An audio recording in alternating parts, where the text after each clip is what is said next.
up, everybody? Welcome back to another episode of Scale Riders Podcast. This is episode number 118 with my guest, Joe Stevens, a member of Down a Scale Model Car Club, all the way from Phoenix, Arizona. Let's get right into this. Please enjoy this ringback tone while your party is reached. Yo, what's up, bro? Hey, what's up, Joe? How you doing? Good, man. How about you? Pretty good, man. Just chilling out right now. Thanks for taking the time and welcome to the podcast. Yeah, for sure, man. Thanks for having me. Nice. So have you been working on a lot of projects lately? Somewhat, man. I've had a lot of, everybody has a lot of time these past couple of days, but I have a couple replicas going on for this old man that lives in my neighborhood. He has a 59 El Camino. It's green. So basically he gave me 2 die casts that he wants to put, when he takes it to shows, he wants a little die cast next to it. Nice. That's tight. So yeah, it's just basically painting it, like his car. So it's pretty easy. It's not like I got to do anything crazy to it or cut anything up. Yeah. So it's pretty simple. That's cool. Did he know you were already doing model cars? Like when he approached you, did he see you doing models? Yeah, I had some displayed at the indoor car show that we had over here every year, and he was randomly walking by, and he was like, "Yeah, I have a car same as mine. You think you could paint it?" And I told him, "Yeah." And dude, it's been almost like a year. I kind of forgot about it, and I had saved his number. And randomly, he called me. He's like, "Yeah, is this Joe? I talked to you at the show, And I was like, "Yeah, I kind of remember you." So yeah, I ended up meeting up with him and took all his stuff. So, yeah, damn, that's done. That's tight. So as far as like the out there, like, is there a lot of model car shows that happen in Arizona or in Phoenix, or not that many? There's not too many, man. I want to say like through the whole year and our show season, I guess essentially what we have, it's maybe like 5, 6. It's really small. Yeah. That's why we usually end up taking a couple trips out to California and try to make a couple shows because there's always something going on out there. But yeah, we have our desert scale, and then we have our model zona, and then there used to be like a local hobby shop called Andy's Hobbies. He used to have one that he put on, and that one was actually kind of cool because it was all based on you can only another entrant, like somebody who has built a car, can judge your car. Oh, so right. It's like, yeah, it's not like judges, it's other builders judging your build. Yeah. So it's pretty cool. It's pretty neat setup. They kind of just, do like a 1 through 5, and you just kind of pick all your numbers, what entrant number you want, and you put it on there, and at the end they tally it up, and then you just get your medals. Man, that's cool. Yeah, it's a neat little setup. Something different as, opposed to like the main judges looking for like every little thing. Yeah, and that hobby store, it no longer exists anymore? No, he's still there. Okay. I think they just had a problem getting the venue like secure for the show and everything. Because they used to have even like model car swap meets at that little venue, and something happened to where they even moved the swap meets out of there too. So something happened with their not be able to get the building or something like that. Yeah, when you make the trip out to California, like how many years has it been now since you started doing that, coming out here? Shoot, 4 maybe, 3, 4, something like that. That's tight. Were you like nervous or excited like the first time coming out to a show in California?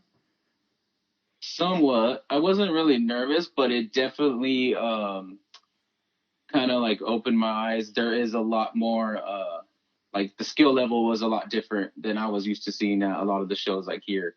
Mainly like because there's a lot more lowrider builders and stuff out there, you know what I mean? So that little part was a little bit more different. But other than that, I wasn't really too nervous. I think the first one I did was Cruise for the Cure. Okay. I think that was the first show I went out there for. And yeah, that was like one of the first ones I ever went to. Yeah. When you went back home, did you go like more inspired, like more pumped after what you saw on the tables out here? Yeah, pretty much. I mean, essentially every show you kind of get that, you see a few things, you're like, oh, I'm gonna try to incorporate that somehow. And so I definitely did. I think actually I already had an airbrush at that point. I'll say I think I might have invested in airbrush at that's what it inspired me to do. But it definitely inspired me to start painting more. Yeah.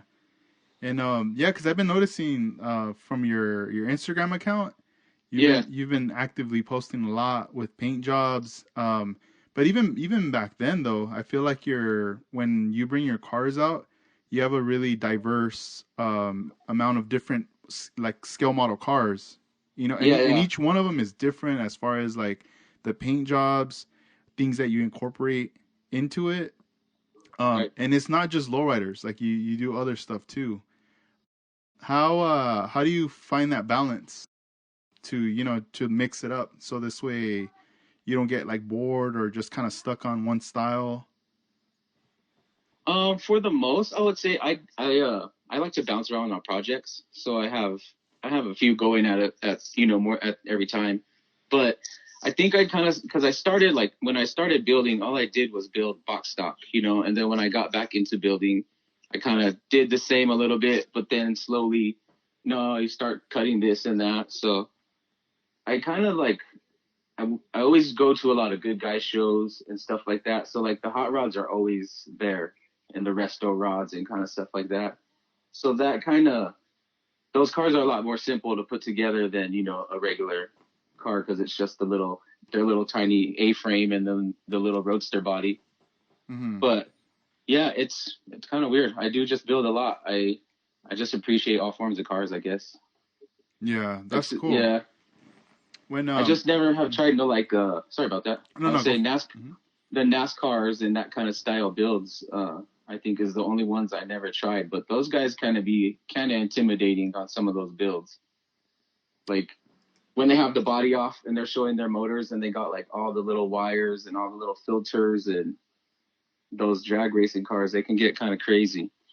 Nah, I bet. Imagine just like putting a car next to theirs and you do none of that. It's Yeah.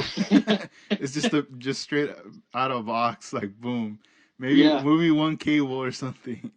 Dude, it looks like those little cars are going to fire up. Like they have a little battery in there. They could turn them on. Yeah, for real. Yeah, that'd be Yeah, that's crazy. funny. When you're gonna start on a model car, like like you're opening up the box and everything, and you're getting. What's your first approach when you're gonna get started with your cars? I kind of like just take it all out. I kind of like get a little setup, and then I start going through looking for like mold lines, sink marks, um, that kind of thing. And I usually just take a black marker or some kind of Sharpie, whatever one I have close, really. And then I just kind of scribble over all the mold lines to kind of let me know, those are my sand points. And then from there, I just I'll sand it. I'll get it into primer. I'll sand it again. And sometimes I'll prime again, and sometimes I'll go straight to base coat, just kind of depending on how many scratches I still see. But my main thing is I'm always dechroming. Like everything I dechrome. I spend so much on like all my cars are Alcalad, so I use a lot of it. It just has I don't know something about kit chrome. Sometimes it takes away a lot of the details. Mm-hmm. So I prefer to use the Alcalad chrome over a lot of it.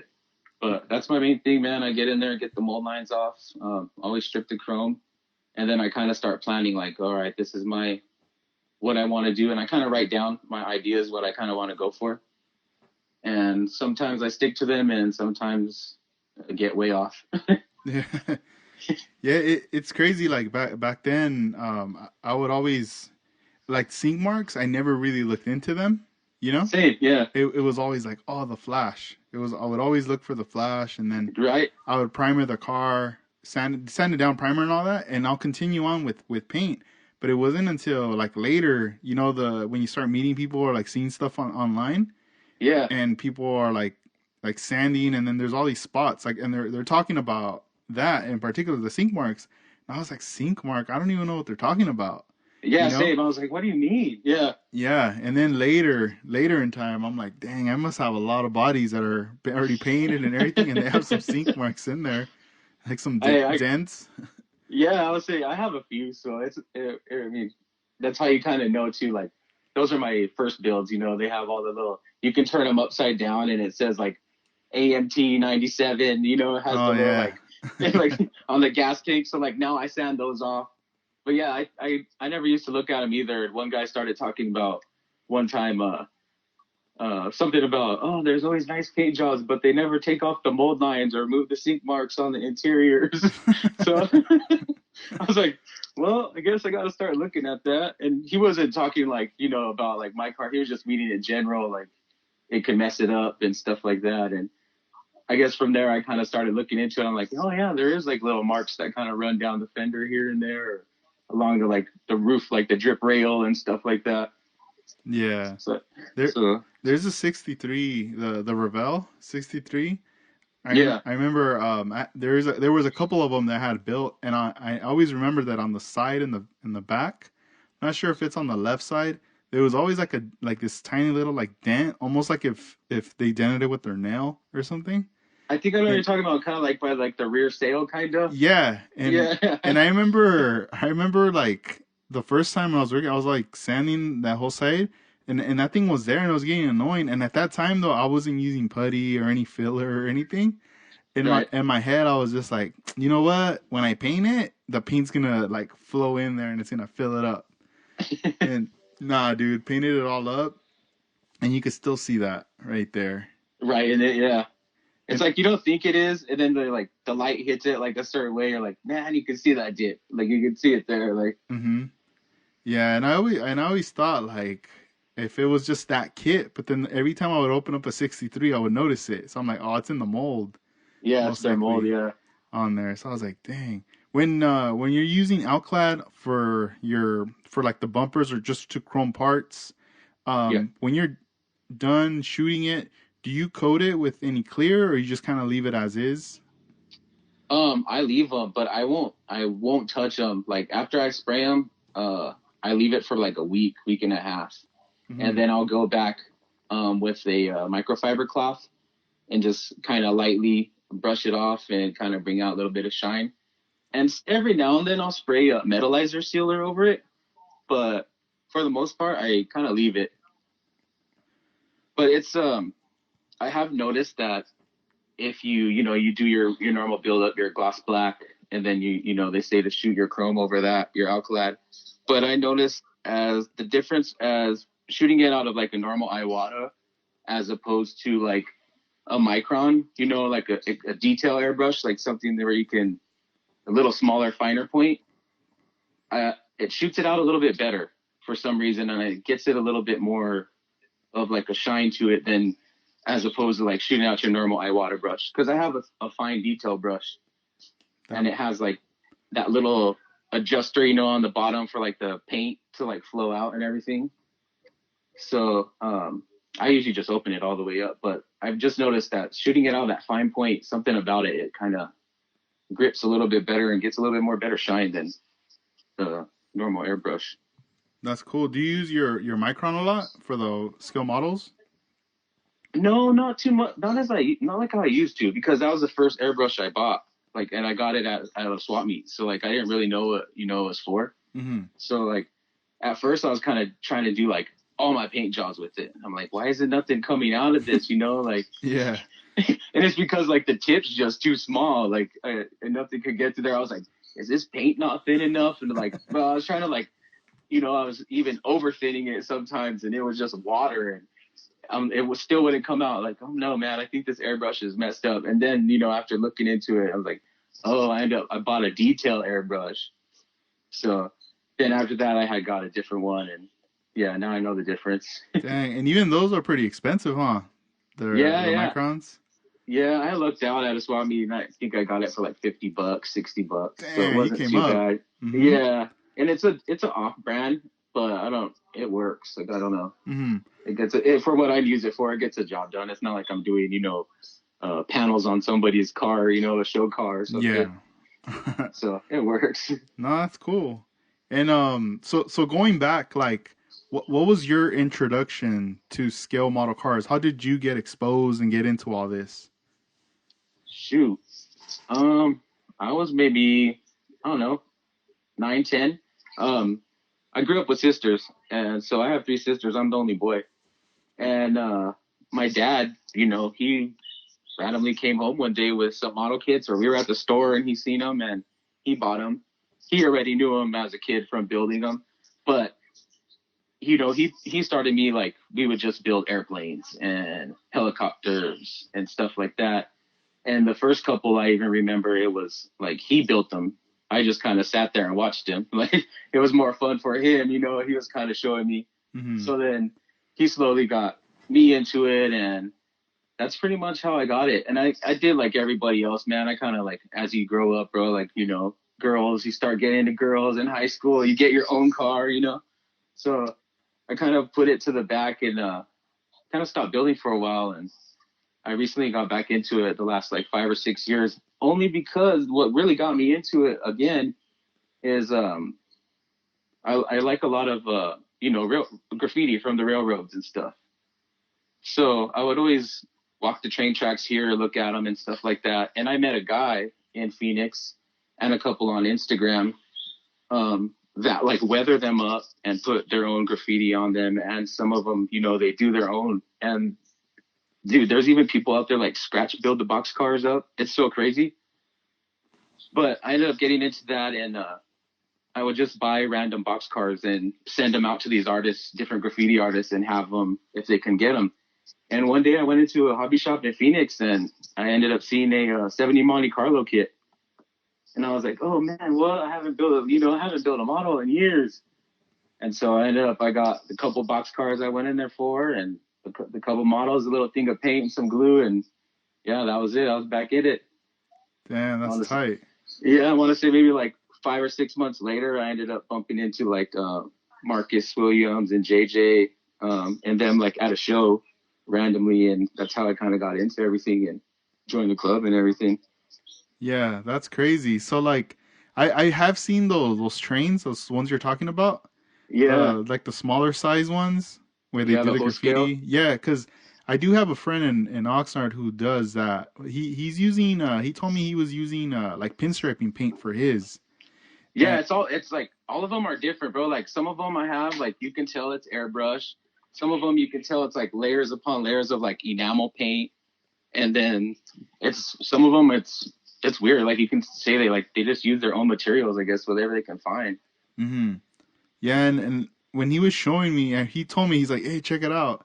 He's like, because he was asking me about paint. And then he was like, have you ever used Alpha Paint before? And I was like, yeah, I have some bottles of that stuff. And he's like, yeah, I've been using enamel for these cars. Right. And he was just showing me on his phone. And I was like, dude, there's like a huge scene on this, I bet. And he's like, oh, hell yeah, it's big. Yeah, it's big, bro. And like people like, they have like, let's say, our collection of cars like we build, they have their wall. Like they have, that they've sent out to multiple people, and they just have them on display, and it's wild. It's really big scene. It's what really tripped me out is like the people that actually like I said, they scratch build the box cars. Uh-huh. So like they'll make all those little stuff, and like some of them even go as far as like they'll buy like the box car, box stock. It already comes in I think they call it rolling stock is what they call it. Mm-hmm. And they'll like cut off like the little handrails, and then they'll bend little pieces of wire and put it back on there and make little like brake lines and stuff for them. And it's really crazy like how they kind of customize it. And it's just for, just for a little track, to go around the track pretty much. Yeah. It's crazy how like those things right there, those were like the steps to like get you back into it, like by going to a hobby shop. Yeah, that's exactly. Yeah, that's how I randomly just walked down a random, a couple aisles over, thinking there was more train stuff, and it was all model kits. And yeah, that was it. Damn, that's crazy. And like around that time when you were building the models, were you like super like into like lowriders as well, or that came like a little later? No, I've always been to lowriders. My second car was a Regal, a 83. Bro, I had hydraulics and everything. I was only like, damn. Yeah, I was like 17, 18. Wow. Yeah. Yeah. But I had a car before that, and it had burnt down, and I got an insurance check, and I had met these guys up a couple towns over, and they're already, were building cars and stuff, and I had bought a car off him, and yeah, dude. So I've always been into them, even That's just kind of dope. growing up in Phoenix, like going to all the car shows and everything. Uh-huh. And so it's just kind of like you can build them anything you want, you can make them into that. It's cheaper to build your collection in 125th than it is, 1/1. Yeah. No, You can have yeah. you can have any car you want in 125th, as opposed to your 1/1s. True. That's So true. And as far as like the shows, you've been out to California and then they're in your area. Have you gone anywhere else outside of your area or California? I have not. Yeah, Yeah. I've always been wanting or curious to travel to like to see the scene in like Texas. You know, Yeah, Texas. even where you're at in Arizona as well. Just to see like the models and like like the styles of people's cars. It's very different. Yeah, yeah. I feel like everything is kind of like each like region would have their own kind of style of builds or something, like paint style or something like that. Mm-hmm. Like I don't know. I just feel like everybody has to be every area has to be a little bit different. But yeah, I have never traveled. I've always wanted to. The Yeah. main thing that kind of I guess would kind of shy me away from it is I really wouldn't know how to pack my models for travel. It's like that kind of travel. Yeah. Like I know how to pack them, just taking them to shows because I'm driving with them. But like putting them overhead and turbulence and shit like that, I wouldn't. I guess that's where I'd have to start. Mm-hmm. No, yeah. But It can be tricky. It's at times you could pack it up good, and the next thing you're like, oh man, all these pieces fell off. yeah, you traveled with yours, and Yeah. so you know how it can be. But also, like I know some people kind of build their cars where they can kind of take them apart, and like they clean them really easy and stuff like that. Like Mm-hmm. so, it's kind of like they just snap it up real quick, put it back together, and it's fine. Like that's why I'm like, damn, what if like a joint snaps like underneath, where the chassis is like glued together and bam, like the body's all showing or splitting apart or something. Like you open it up, get ready for the show, and the body's like all coming away from the chassis. You're like, oh damn, like guess I can't put that in, Yeah, But that'd be yeah, crazy. the one show I always wanted to travel for, that I do meet a lot of people here at the Scale Classic that we have here once a year is they talk about it. It goes on like every 2 years or something, but it's called the GSL. Okay. And I think it's in Salt Lake, but I think they had like their very last one this last year, and so that was like their last show. They're not doing it anymore. But it seemed like really cool because by the way the guys would talk about it, they said it's like a week, like a 1 week thing, and it's like 3 or 4 days of seminars, and then the show is 2 days of car show at the end. Dang, But that's it's a long yeah, it time. seemed yeah, and he was like and he was saying like it's seminars on everything. So I went and looked on their website, and man, it's like a lot of scratch building classes, airbrushing classes, just and all kinds of builders, like talking to you and explaining their builds and stuff like that. So like, man, there's probably a lot of info to check out. Probably be pretty neat. Yeah, definitely very informative. Yeah.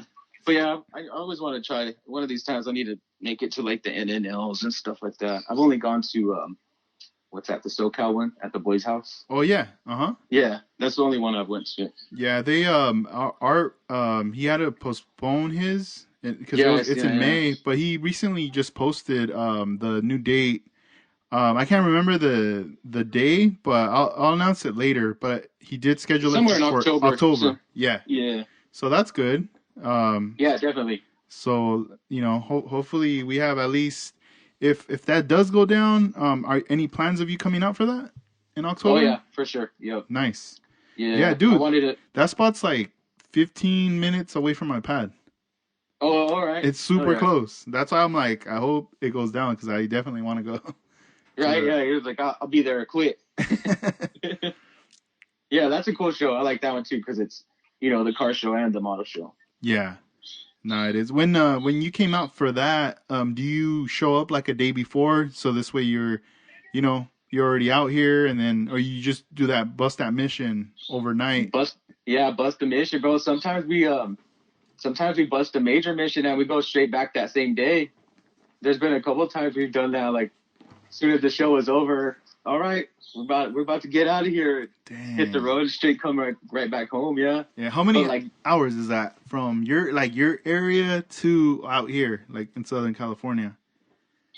I think that one was like, it's pretty much like 5 hours, 5.5 hours. Okay. But that's like stopping for gas. You know what I mean? Stopping Yeah. to eat somewhere, and then stopping at Pegasus once we first get in the city, Uh-huh. and then working our way in. Yeah.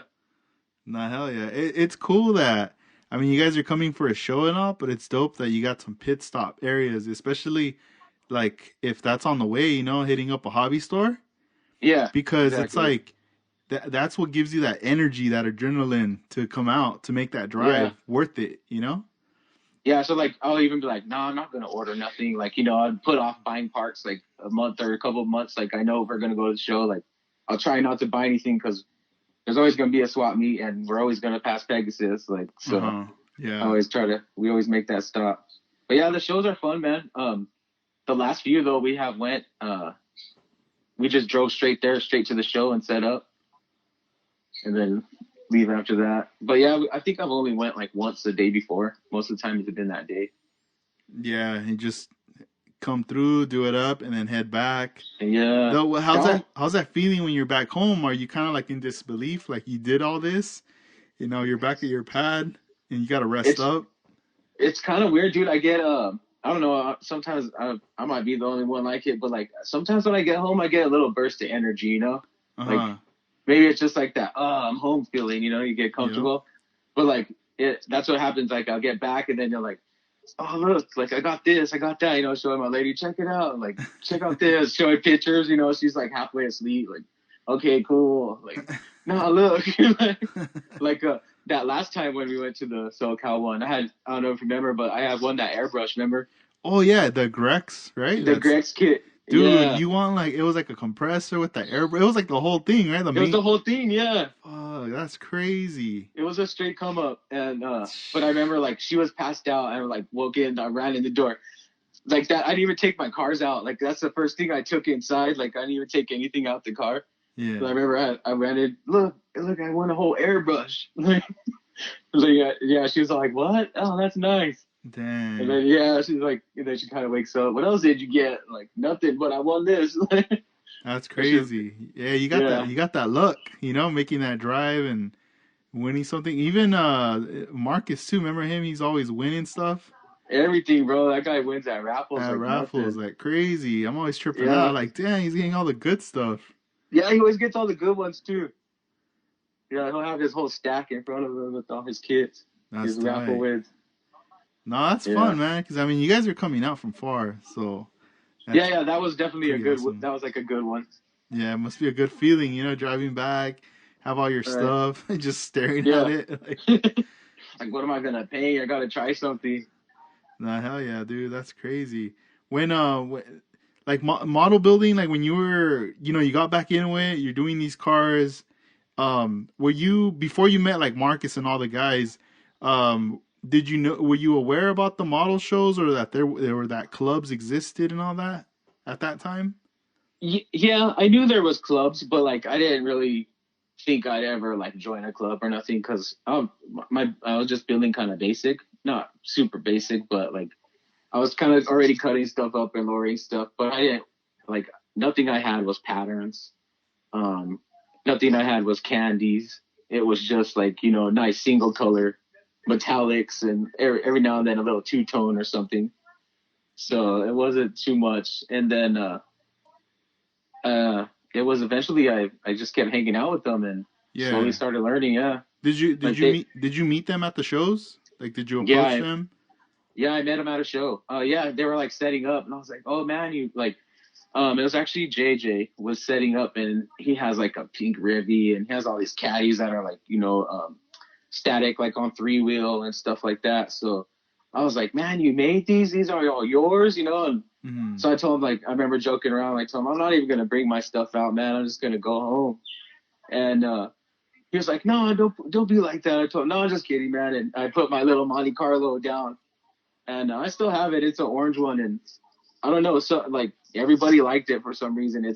I guess it's like I built it kind of like a street, you know, just like a rider you'd see every day. Not like not super low, not super high, just kind of like nice little set on the wheels. And I added little chrome here and there, and just a lot of engine detail, I guess, is what it is. But it's not even hinged or nothing. And I think the interior is not even flat. It's kind of shiny. But he just liked it, and he invited me over, like, hey man, I hang out with my friends and we build, and you should come by. And so I just kind of hung out with them all day and slowly started going over there to their little build days. And I met Marcus at that same show too, and he had a couple weathered cars, and I was like, man, he did all this. And I was just kind of blown away at that point, like that how what I seen by them do. Yeah, that's dope. When you guys were doing or just hanging out, when he invited you to those build days, like, was that something like that you were like, what the hell, this is dope, like just building with your friends? Yeah, it was fun. I would take like a kid or two, and then we would just sit there, and he had tons of supplies, so like more than I had, and would like I had like a knife, some glue, a couple sanding sticks. I didn't really have a whole lot at that time. Yeah. And bro, he had styrene sheets, styrene rods, square rods, octagon rods, and then he has like foam, and he just had these. Every container had its own little thing, So he kind of would like, here, try cut this, cut the roof off, or cut a little, cut a sunroof in it. So for a while, dude, everything I had like has Cali tops, and I cut Cali tops into a lot of my cars. So if you see like, that's kind of like I noticed like those are my builds out when I was hanging out with him. I'm slowly getting into it, and slowly you can slowly see it because I got foam in one of my interiors with the Cali top, and he's like, you should cut the roof, and so it slowly goes from there. Like I can see it. I know the progression in my cars. I can kind of tell. But it was fun. It was just hanging out. Him, me, him. I met a couple other guys through him that I still talk to, and. Yeah, I don't know if they build as much anymore, but as they were. But yeah, it was cool, just hanging out. And then he had a couple airbrushes, so I got to start messing around with the airbrushes a little bit more. And then I noticed like, oh, his Iwata is different than the one I had. It sprays different, and so it all kind of evolved, I guess. Yeah, he just started getting more involved, more deeper into it, learning more. That's tight. Exactly. Nice. Yeah, that do you have that 64 Impala that has that cut, that top? Yeah, the white one? Yeah, that one's dope, man. Was that one of those ones you were building at that time? Yeah, it was actually. Okay.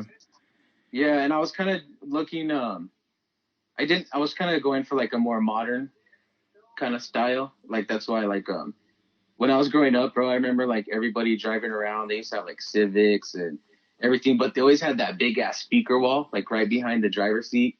It would just be like sealed off.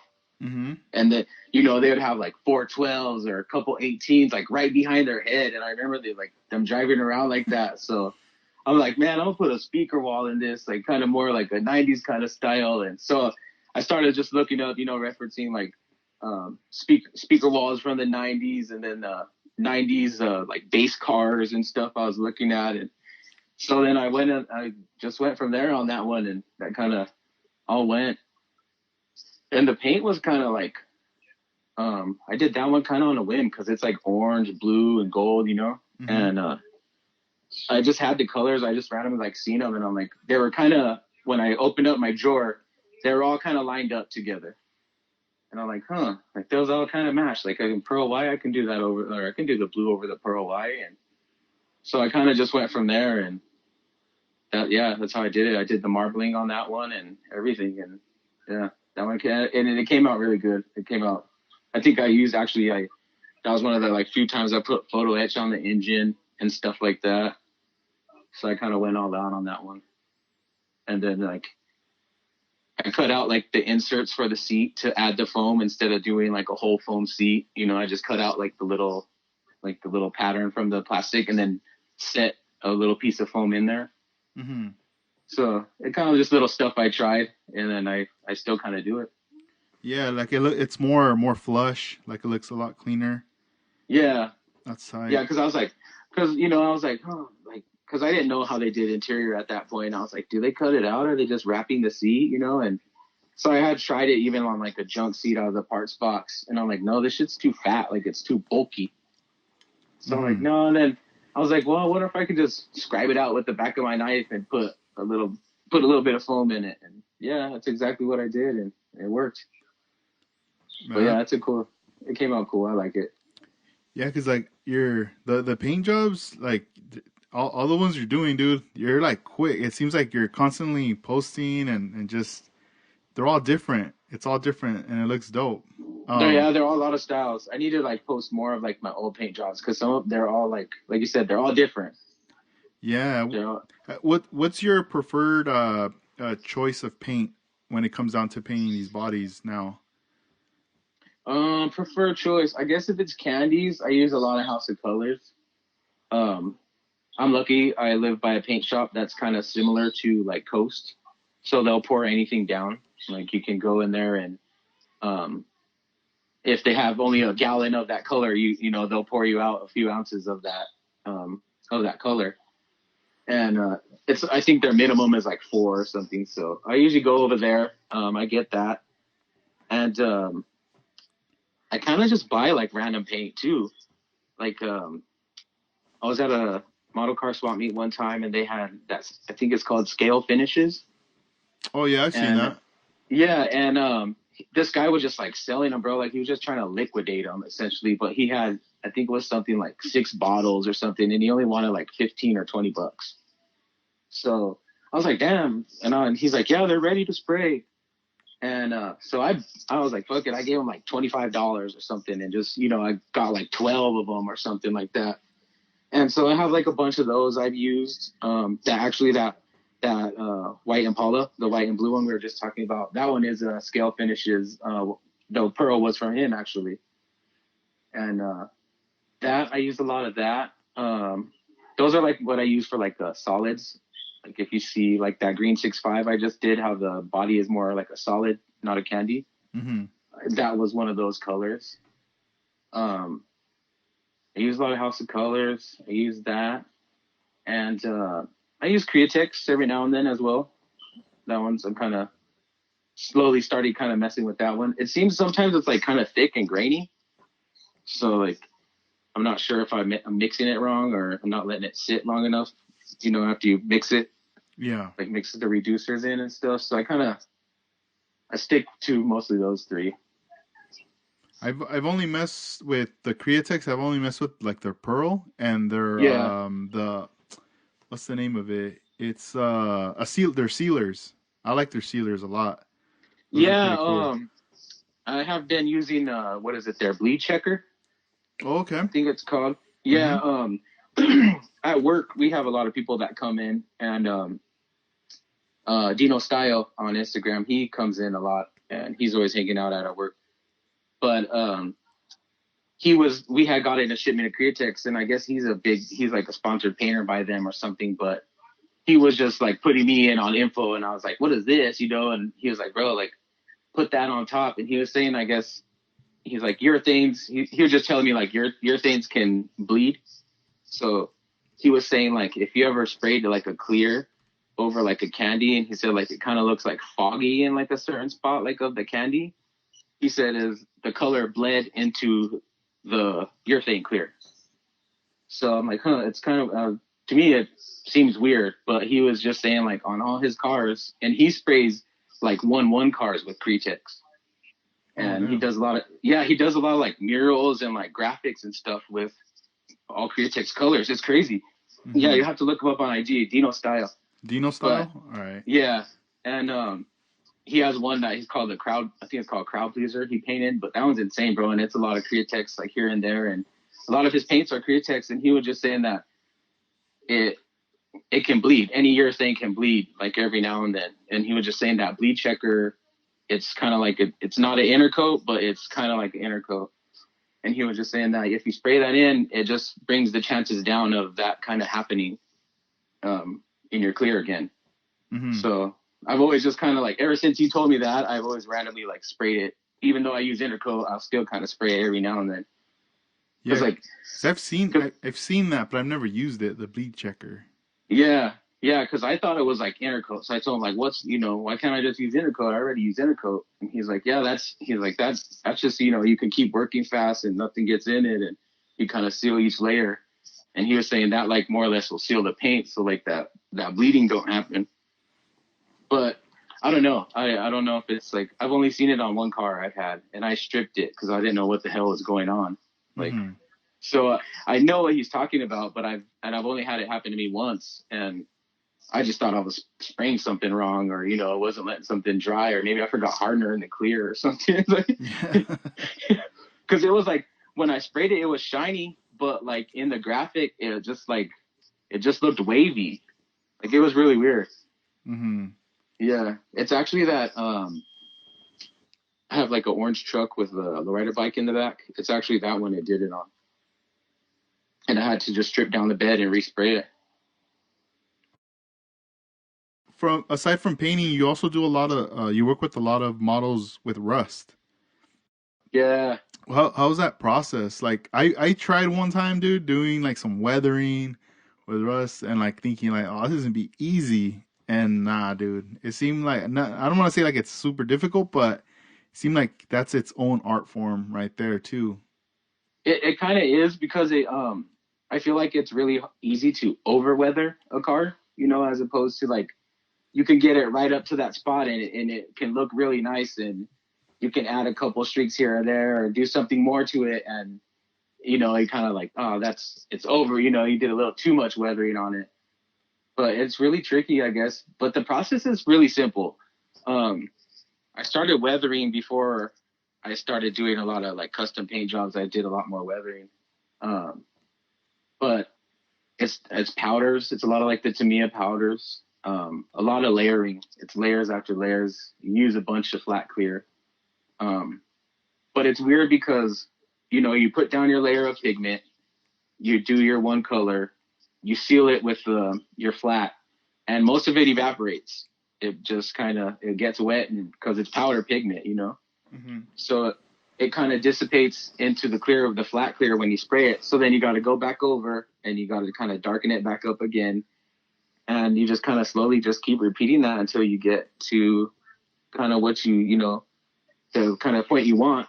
But you also, I like to follow like body lines, like, like a lot of fenders have a little lip on them. So they're going to catch a little water more. Your drip rails always catch the water. Your seals around the edges of the window always get more rusty. So I always try to do that kind of stuff, like more rust here in those kind of areas than like as a fender side or a door side, Like you'll get like, I don't know, on the res, there's a lot of rotting cars. So that's kind of where I took my, like I see them, So like I noticed that the cars, like, even though they're sitting outside and rusting, some of them, like they only fade on the side because, that part's only in the sun. The other side the paint just peeled or something because it's old paint and only half of it's rusting, like the side that's exposed. So I kind of do that sometimes too, like the green one I'm working on. I kind of did that more heavy in the back and on the top, kind of like it was, parked in somewhere, like the motor was more or less covered to work on and the rest sat out, in the rain. So I kind of try to think about them like that. Like, how do I want to, how is this car sitting out there rotting or something, and then I base my weathering kind of on that. And reference pictures always help. Google. The more reference, the better. When you layer that flat clear as like a sealer to seal what you're working on, how long do you let it like flash out and dry? Bro, sometimes I'm brushing pigment back on it, it still stinks. Like I'll kind of like, because it's not like I'm spraying on a wet coat. I just kind of stand back kind of far and dust it, kind of, and let it kind of blow over it. So I'm not putting like a solid wet coat where I have to like let it dry a half hour or something, because if you lay a wet coat like on those pigments when you're doing the powder pigments for weathering, it'll just take it away. Like you won't have no weathering there anymore. Yeah. Like you'll have a tint, where you did have it, but you won't have like that streak or that spot like you put right there. So it's more or less like a dusting. I kind of stand back like a foot or so and just kind of spray it over it and let it go like that. But yeah, it's I do like airbrush. I'll start with like the salt, and then I'll spray the couple layers with the salt. And once I knock the salt off, I'll go back and re-sand everything, like to kind of knock down the like high points. And then once I sand it down, I'll go back and put more powder over it and kind of go from there and kind of fill in those like areas that are a little bit more brighter, I guess. Yeah, so you pretty much have like a lot of options, right? Like you just mentioned the Tamiya powders. I've also seen at the hobby stores they sell these sets. They're like they almost look like color pencils. Yeah. But I don't know the material, like how soft it is, or like as far as like when if it is kind of similar to a pencil or not. But No, it's kind of softer. Like you can make like the Tamiya, they have like a weathering stick, I think it's called, and it's like a little bit softer, and you can kind of do like mud streaks. It kind of has a little bit more like when you rub it across, like it leaves a thicker streak, like so it looks like mud got splattered right there, kind of. mm-hmm. It's not too bad. I haven't used them myself too much, but I have seen them like used on. Marcus has used them on his truck. He has it like around the wheels and stuff, and it looks really nice. Like, but it's like little chunks. You can tell he kind of like scraped off the marker as he was going, and it built up really nice. But yeah, there's that. There's that. I think it's what the heck is it? AK Interactive. They have a lot of stuff for weathering. I have never tried. I've been tempted because they have a lot of like chipping mediums, streaking mediums. They got a lot. Yeah. And before, like when I do my streakings, I kind of do it with an airbrush, or I would kind of stack a lot of powder in one spot, and then I'll put liquid mask over it. And when I paint, then I'll come back and peel that the hell is it? The rubber mask. Yeah, the liquid mask. Yeah. Yeah, I'll pull it off, and there will kind of be a little bit of powder like still under it. So then I'll take a little bit of sometimes just like flat clear. I'll dip a Q-tip in it or something, like in those little testers bottles, and I'll kind of just pull it down and kind of make it streak on its own, Mm-hmm. And so that's how I kind of started. And then I see that, and I'm like, oh man, like I need to start trying that, But I start with the airbrush at least, like to kind of get some drips. That's cool. I saw a video of this dude weathering a Gundam figure. Yeah. And he was doing the chipping effect. Right. On there, and it just looks so dope. It was like a 10-minute video, I want to say. And my friend Dennis and myself, like we sent it to each other. We're watching it. We were just like geeking out on it, like going, "Damn, right. look at what this dude did." And I forget the brand, but it might be that brand that you just mentioned, the ammo. Yeah. Or AK, sorry. AK, yeah. AK, sorry. I think it is ammo something, or it's abbreviation for sure. And I was like, dude, like that looks so dope. And they sell it as a set. It's a set. That chipping thing. And in the video, it was very instructional. He was telling you he was showing you the steps, kind of like if you want to do it similar to what he just did. Okay. And he just showed like the layering, and he's doing it with a brush, like a really thin brush. And I don't know, it looked really cool to see that. Yeah, I definitely want to try some of that stuff because I in this green rusty car, I was almost gonna do that with it because the reason it's all pattern on the top, and I went all rusty on it, and the main reason why I did is my paint peeled in a couple areas when I pulled the tape. So I was like, fuck, do I really want to strip it? I just taped it, and I was like, I'm gonna make a rust it up, make it, a rusty lowrider nobody's seen or they kind of forgot about. Yeah. So I took my airbrush, man, and I hit those spots with like dark rust, and I just kind of went from there. That's kind of how I started on that one. So that one was just more or less like I didn't want to restrip it and repaint it or nothing. Mm-hmm. But yeah. That's cool. And you had earlier we had spoken. You had mentioned about your bench. Is it almost getting there? Because you said you were like organizing it. Yeah, dude, it's all done. It's all done. Man. Oh, that's cool. Yeah, I took on because it was just you just put stuff on your bench and you get stuff set here and there and you work on another project, and you just kind of push off your tools over to the side or something, kind of clear it off. Yep. And my problem is I don't have a cutting mat, but I have little pieces of glass. So I'll just like take everything off with the glass and like set it down and put another piece of glass like on my desk, and then I'll start something else on it. Mm-hmm. So like I have to like, it just got so bad. Like I had one glass was up there, bro, and it's covered in tape, and it's all like, little strips are pulled out from cutting the tape, and then I'm using bigger pieces of tape, and then I got other tape I'm putting on there and cutting in between the other spaces. So I was like, man, I got to clean this stuff off. Like, it's just getting bad. I had tools everywhere. My desk was just covered in like random parts from like other stuff and current stuff. So I was like, man, I gotta clean this. Like, cause like it sucks to like, everything's kind of cluttered. I know it's like organized chaos. Everybody's room's like that, I'm sure, at one point. Like you could walk in there and be like, oh, what the hell? Like, where's the knife? Like somebody doesn't know. Where's the tape? You're like, oh, it's right here. Like, I know where it's at.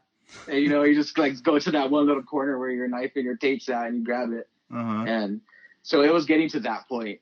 And I was like, man, I got to do something. So, yeah, dude, we've been quarantined and we can't go anywhere either. So one day, man, I just took everything out. Like I put it in the hallway, and I had my like hallway just full, like everything. And I just slowly put it back in the spot, different spots and kind of stuff like that. And yeah, it ended up carrying on for like 2.5 days or something like that. It took a while. You're like, damn. Yeah. But it needed to be done. So I think it's cool that you at least did it.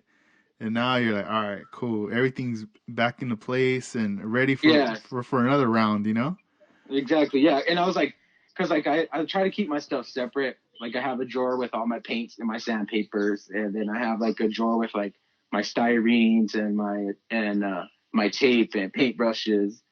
And it ended up being, there was paint in the styrene drawer, there was sandpaper in the foam drawers, and foams up and top in the very top drawer. And yeah, it was bad, man. Stuff was just shoved everywhere. I was just kind of putting it wherever I could, essentially, like just so I had a little workspace. But yeah, I was like, I got to do something. And then I haven't done it in a while either, so it definitely need to be done. Yeah. When you paint your models, do you have a designated area in the pad or outside or in the garage somewhere where you paint? It kind of depends. If I'm just doing like water-based stuff, I'll just do it right there in my room. Mm-hmm. But for the most time, if it's like a whole body and stuff like that, I'm outside. I have like a nice little like shaded patio, and then I have like a washroom outside. So I kind of use the little laundry room as my bake room, I guess. So after every time I paint something, I don't know if you ever look, if you buy like, actual car paint, like that comes in a quart or something, they'll have your flash time, and then they have a bake time. So normally on the clear, they'll have a bake time, like a certain temperature to keep it in the booth at this. So what my little trick is, and all it is just to get the clear smoothed out, like the orange peel gone. And I'll put it in my little laundry room, and I turn on the dryer for a little bit and kind of get it a little hot in there, Yeah. And kind of bake it on its own. And it seems to kind of work pretty good. It's my little, I randomly did it. Yeah. I did it in the winter time one time because it was cold, and I had sprayed some clear, and I was trying to get that activation, you got to get it kind of warm for it to start hardening. Uh-huh. So I put it in there to kind of let it go, like figured it'd speed it up. And it actually, like, I was like, man, this came out smoother than some of the other ones. So I kind of do that on my clear now. I still sand them and before I put coats and stuff, but that's cool. I noticed it took down a little bit of that orange peel a little bit. Uh-huh. Yeah. That's cool. You have like, that's like a method, like something you figured out, like that works for you. Yeah, and exactly. Because I was a while back, I had Dennis on the podcast, and he had mentioned at that time he was telling me like that he has like an old microwave. Oh, okay. And he was telling me, he's like, yeah, dude, if you have like an old one, or if you could come up on one or a used one, whatever. He was saying something like, he's like when I clear a car or when he paints it, and he wants it to, just to cure or whatever, Yep. First he'll preheat the microwave for like, I think like he said like 30 seconds or so, and Oh damn. and then after that he opens it up, and it's like a little bit warm in there. Yeah. And then he'll put like the model in it for a little bit, and then take it out, and that would help also like speed up the that process. Yeah. And because I remember we were a while back we were talking about even I have seen online like in Japan they sell those like hobby little booths where they're like temperatured as well. I think Yeah. The little. Micromark has one as well. Yeah. Micromark has one. Micromark also sells a an actual like dry booth, like with a downdraft, and it's kind of heated. And I had seen that too, and I thought I was like, man, I wonder if I should, spend the money and get it just cause. And I'm like, no, I do the same thing when I turn on the dryer. So, Yeah, you have your but method. That's tight. yeah, it works. It's really weird. But like when I used to paint cars that's where I used to work at a body shop, and the painter every time, yeah, he would do it. And they have like an actual temperature gauge on the outside of the paint booth, and he would do it and set it to and leave it in there. But yeah, that's kind of how I do it.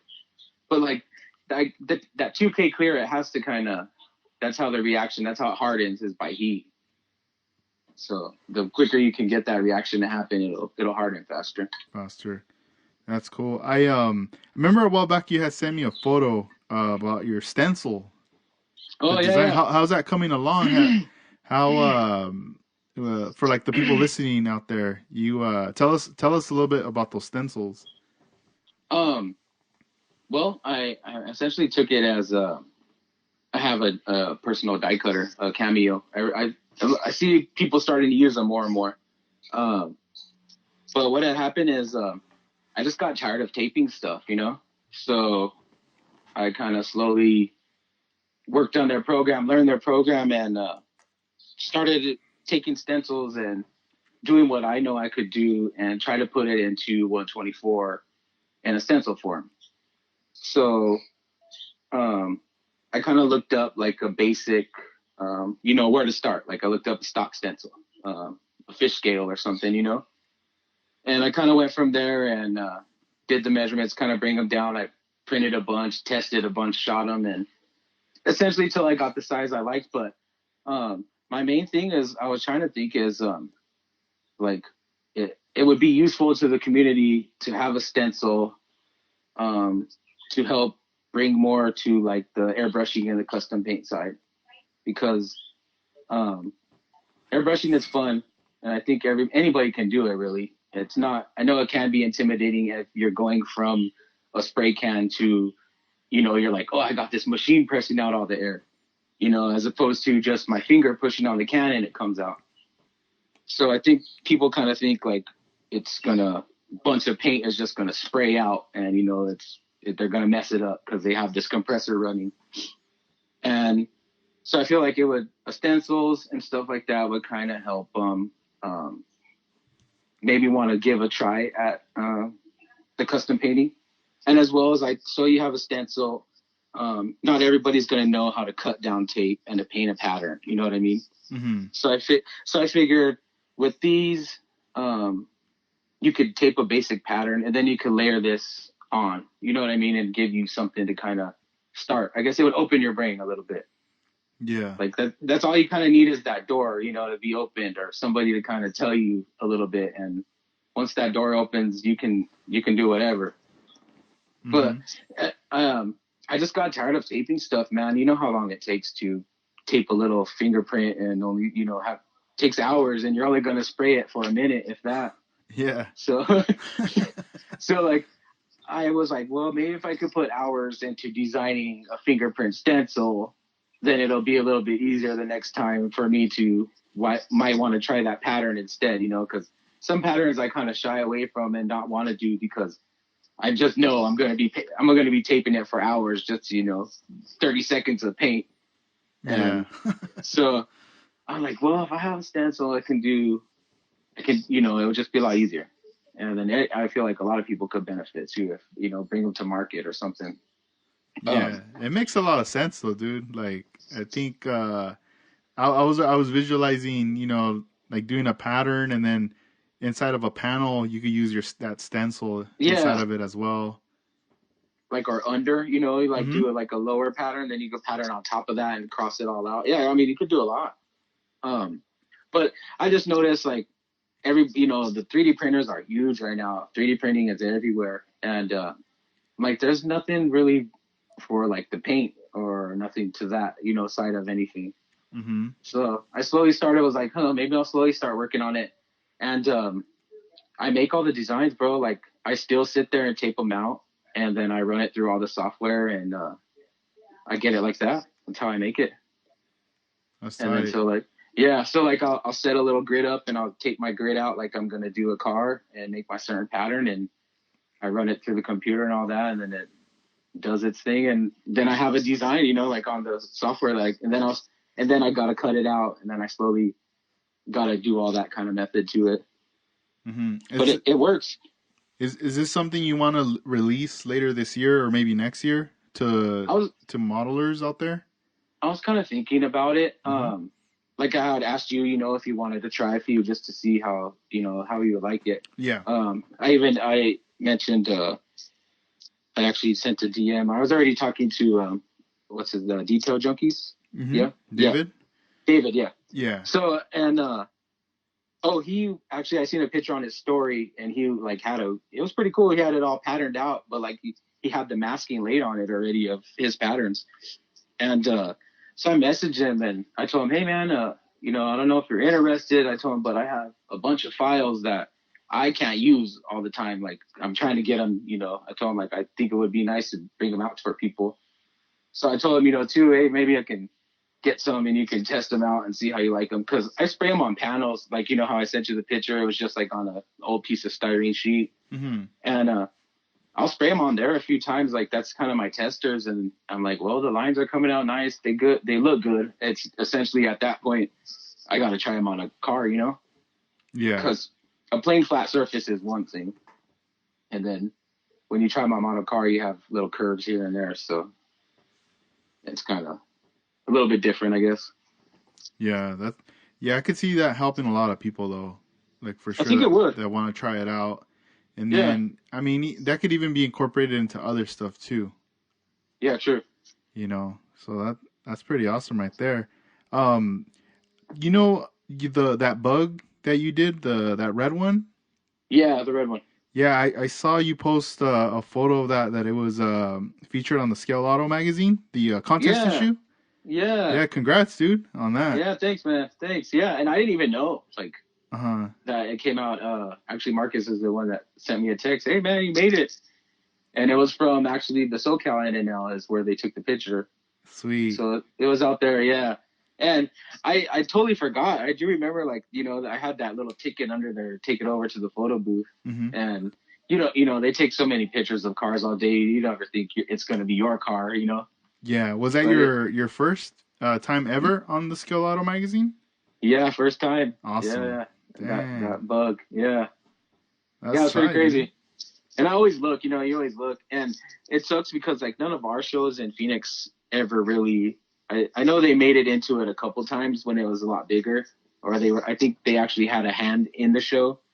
But they stopped, and they'll still have the photo booth, and he submits them, but I don't think they ever make like a section dedicated to our show out here. Mm-hmm. They used to, but I haven't seen one in a while. But yeah, that was it. First one. Yeah, and that's a good accomplishment right there. Yeah. And I'm like, man, that bug, and like I had just kind of finished it like a few days before. So like, I don't think it had the handle for like where you lift up the back, mm-hmm. Where the motor is. I didn't put that little chrome handle on, and I think it might be missing the little, the thing for the license plate light, that little like half circle that kind of pokes out from the back. Uh-huh. So I think it might be missing that, but luckily he was like, do you have the engine or anything? I'm like, yeah, it's all wired. So he made me open it so he could take the picture with it open. So yeah, yeah, cool. I looked out. Yeah. Looked out. They didn't see it. Uh-huh. So yeah, it was pretty cool. That's tight. So now you got your bench, you're all set up. Now you got this time. What do you have in like planned out, or what are you thinking you want to do that you want to learn next, like to push yourself to that next level, or you know, or even just to pass the time? Like, what do you want to do now with car modeling? I have a couple old projects that I need to wrap up. One of them I sent you a picture of. It was that I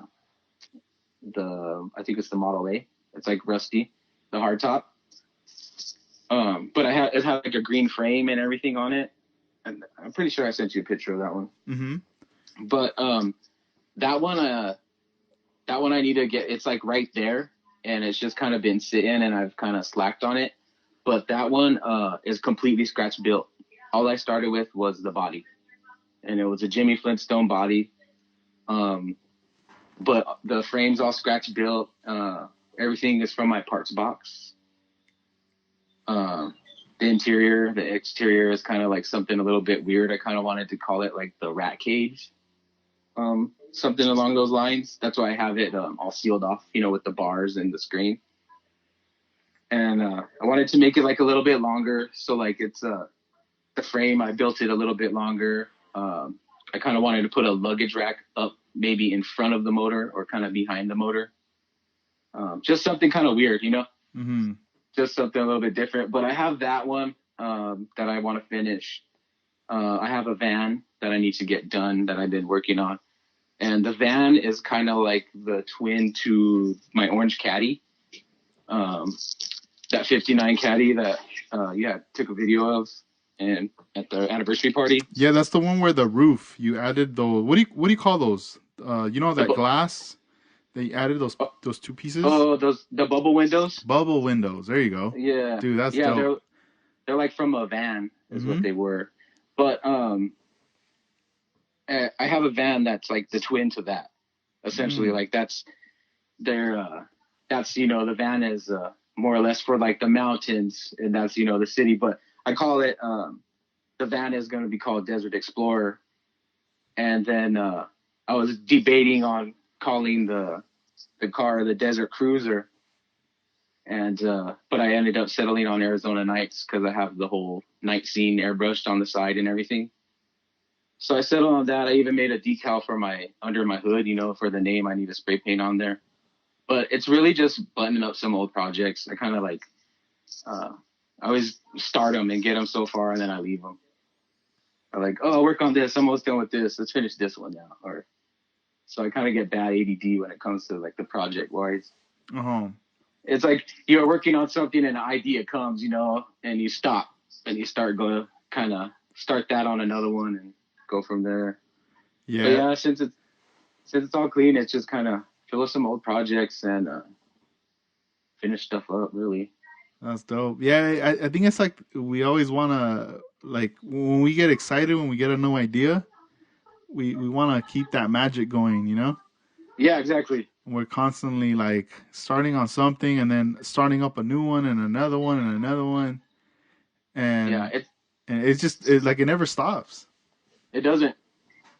And it's like, it's the same with building, you know, like when you're in the building stage, you kind of, you know, the thoughts run wild. I want to do this to this car. I want to try this on this car, you know? And so sometimes you try to cram everything you can into it, or you gotta tell yourself, nah, like kind of don't go over on the details, kind of keep it you know, so you see everything. And so it's the same when it comes to building, at least for me, because I get wild. I start writing down like all kinds of stuff I want to add, and I eventually got to go back and be like, no, don't do this, don't do that. Yeah, no, that's cool. Is there any shout outs you want to do before we wrap this up?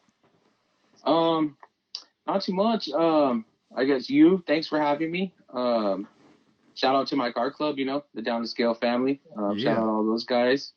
And all the other builders. And, you know, if anything I'd say is, don't stress on it. Put it back in the box, come back to it. It's just plastic. If it bends, you know, you can glue it back, you can break it, you can glue it back. It's nothing. Try not to get, you know, too frustrated with anything. It's in these crazy times, you know, don't need to be frustrated over a little plastic model. But I have plenty in the box that I have put back, and yeah, just keep building, I guess. Don't get frustrated. and push yourself. You know, I always try to scratch build 2 or 3 things on each build. So I would suggest, you know, try that too. But, yeah. Other than that, thanks for listening. Hey, hopefully, you know, everybody likes to hear it. Yeah, dude. Thank you for being on the podcast. That was episode 118. Oh, damn, 118. Yeah. Right. Hell yeah, yeah, dude. that went quick for you, bro. 100 episodes already. Yeah. Right? Yeah. No, that's cool, man. And we show you guys love all the way from California, Arizona, and I hope that everything, you know, comes together and we're able to see each other in October this year. Yeah, for sure. Most definitely. So yeah, definitely. Definitely be out there if it's happening. Yeah, I'll be looking forward to that. So I'll be looking forward to your updates on Instagram with your paint jobs. If you guys want to check out Joe and follow him on Instagram, it's at Lachuga _D2 2 underscores and then D2S. Yep, D2S. Awesome. And then I'll also I'll put the link on the description and I'll tag him as well, so this way you guys can check out his stuff. So thank you, Joe, for no problem. for doing this, being a part of this. Yeah, and, thanks for talking to me, man. Yeah, man. And we'll keep in touch. Yeah, for sure. I'll definitely shoot you some pictures too, so you can post them alongside of what we talk, so they know what they're looking at. Hell yeah, sounds great. All right, man. For sure. Well, take care. You too, man. Thank you. Thank you. Yep. Bye. Bye.